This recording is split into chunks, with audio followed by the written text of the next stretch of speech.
Hi guys, welcome to another Barb Stamps video. I am so excited today to show you how to use the rectangle Thinlits dies to create a pop-up slider card like this. Is that not super fun?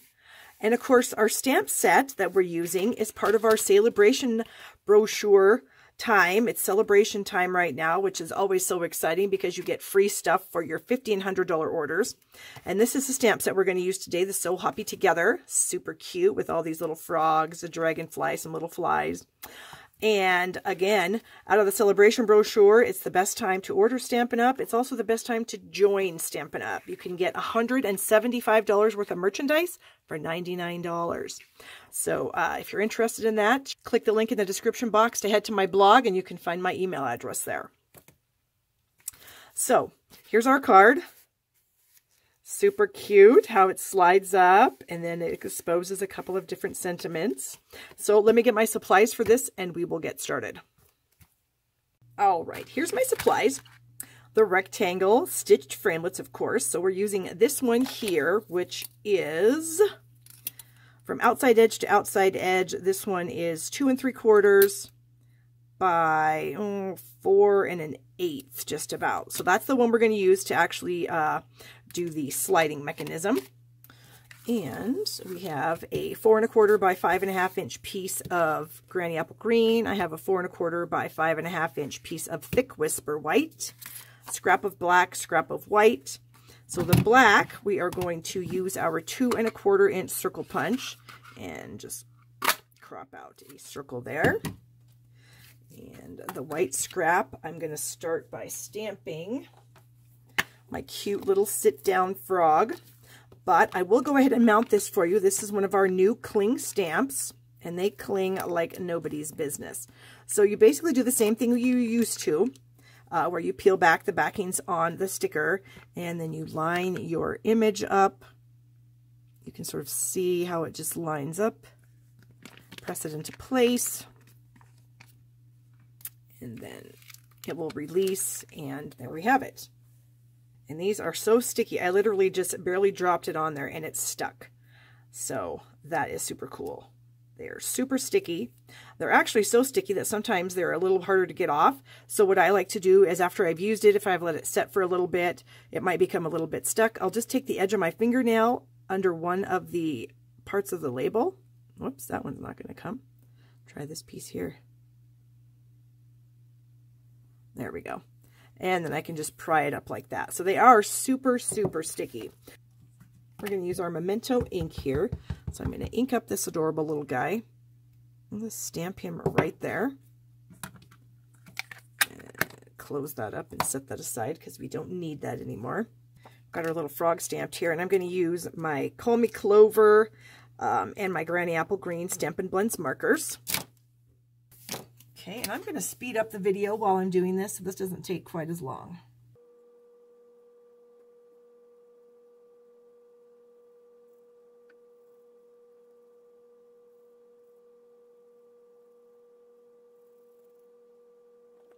And now I'm going to use the light to kind of blend all this darkness together.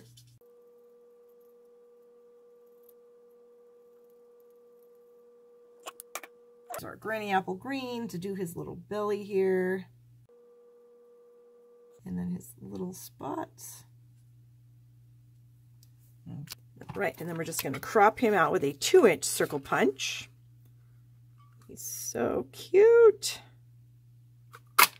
Okay. And then we'll just layer these two pieces together.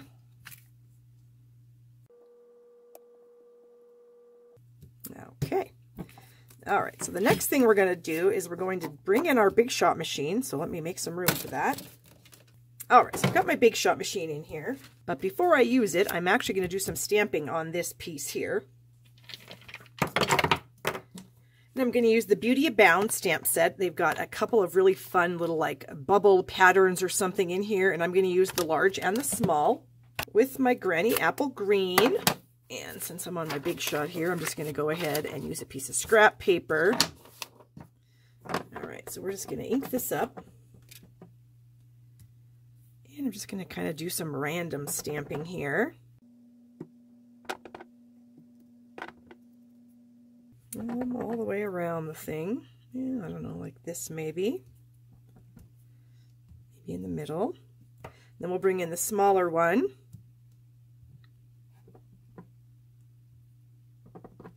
We're just, yeah, randomly doing some bubbles here. I thought, you know, frogs and bubbles, they kind of go together pretty good. Maybe down there in the corner. And then maybe right there. Okay, so now that we've got that done, now we can do the die cutting. Get the scratch paper off there.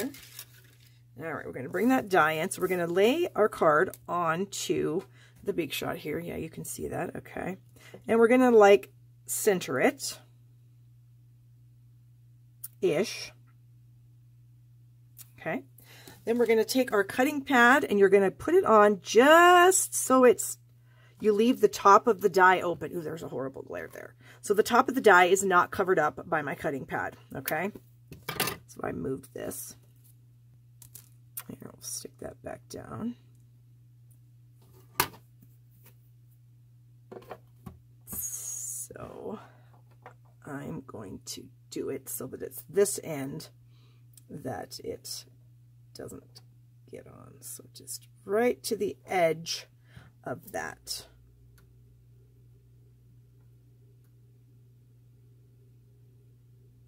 All right, then you're going to send that through.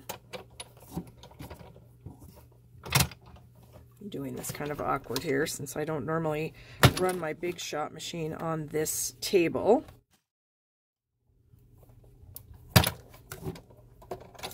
Okay, remove the cutting pad. Here's our die. So then we're just going to release the die.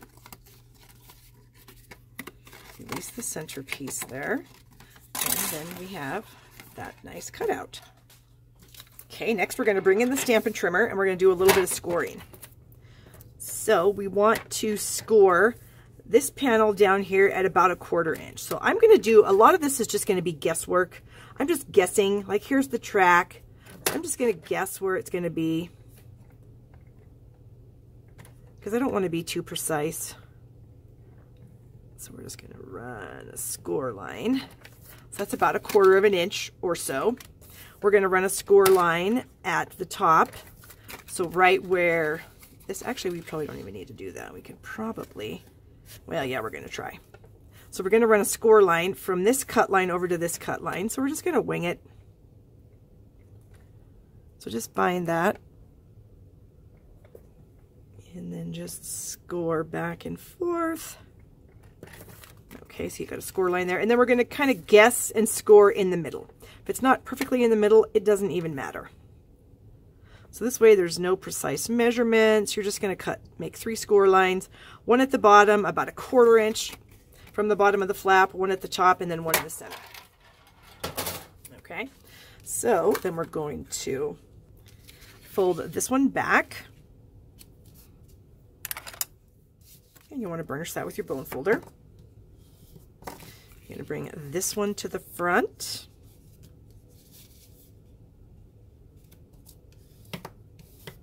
Okay, and then this little one is going to go back. Just like that. All right. Okay, so we need another piece of cardstock. So I've got another piece of Whisper White. This measures 3 1/4 by 5 inches. We're going to turn over our card front here, and we're going to add some glue to this bottom score line here. Okay. And I'm going to put this right down here at the edge of that flap that's going to move up. Okay, so you want it like centered on both sides and then right at the edge. That looks good. And then we're going to press that into place so that when this piece moves, that's how this is going to move. Okay. So that's a little long. It's not a problem. We can just cut that right off. Better to be too long than too short. Okay, so then we have that done. So now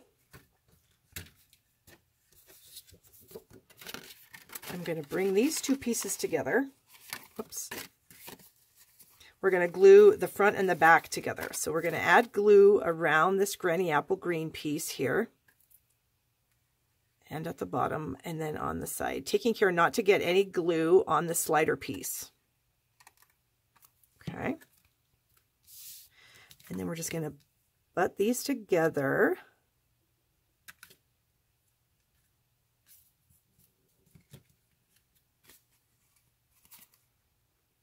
So just slide these around until they are together nicely.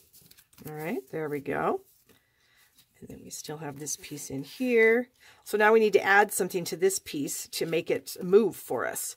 So what I'm going to do is I'm going to bring in some ribbon. And this is one of our Sale-a-bration ribbons. This is the organdy. So we're going to use the granny apple green. And I'm just going to cut myself a little snippet here.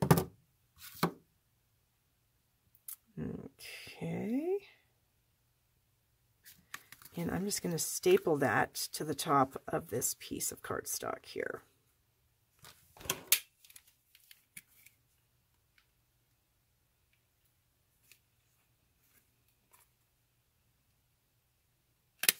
Okay. And then when I staple something, I like to use a hammer to pound it down so that the staples on the back are flat with the paper. Oops. So that our thing still pulls up and goes down, okay? Like that. Okay, so now we can finish the decorations. So our little frog is going to go right here on the front. So but only about half of that's going to be glued. We're going to push that back down, and then he's going to set right down here, close to that fold line at the bottom, and then centered from side to side. So when it pulls up, he moves. And then we can add some sentiments. So I've got the itty bitty birthday stamp set here, and we're going to use the It's Your Day, Happy Birthday, and let's see, which other one do I have here? Time to Celebrate. So Time to Celebrate, It's Your Day, and Happy Birthday. Okay, so let's see what we want to do with those. We've got some Call Me Clover and some Granny Apple Green. So I think we're going to do the Happy Birthday up at the top. Get my glue out of the way. So we're going to ink this up. And it's going to be pretty close to the top. There we go. And then down here, when it opens up, I'm going to have it say Time to Celebrate. Down here close to the bottom. There we go. And then we're going to have It's Your Day in the Granny Apple Green.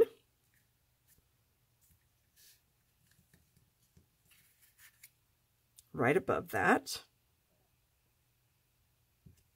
There we go. And then if this was for a girl,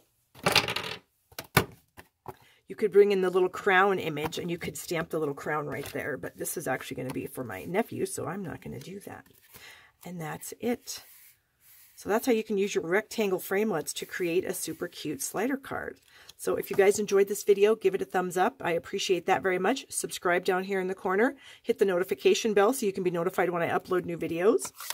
Celebration goes through the end of March, so get to my store, shoppingwithbarb.com. For every $50 or $100 you spend, you will get free items out of that celebration brochure. And again, I hope you have a wonderful day.